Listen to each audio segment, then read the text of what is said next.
Welcome to Hyderabad local properties. ఈ ఛానల్ని మొట్టమొదటిసారి చూస్తున్న వారు ప్లీజ్ సబ్స్క్రైబ్ చేసుకోండి.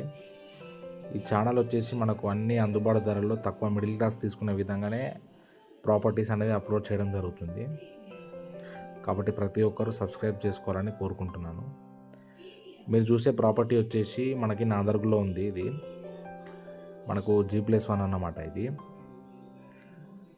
ఇది టోటల్ 70 స్క్వేర్ యార్డ్స్ ఉంటుంది. కింద మనకు హాలు, కిచెను, బాత్రూమ్ వస్తుంది విత్ కార్ పార్కింగ్. మనకు పైన వచ్చేసి ఒక సింగిల్ బెడ్రూము, హాలు, కిచెను ఉంటుందన్నమాట. హౌస్ వచ్చేసి మనకి అండర్ కన్స్ట్రక్షన్లో ఉంది. ఈ హౌస్ అనేది కంప్లీట్ కావడానికి మనకు ఒక 2 monthsలో అయితే బిల్డర్ పూర్తిగా కంప్లీట్ చేసి ఇవ్వడం జరుగుతుంది. దీనికి మనం బ్యాంక్ లోన్ కూడా 80% వరకు తీసుకోవచ్చు. దీని ప్రైస్ వచ్చేసి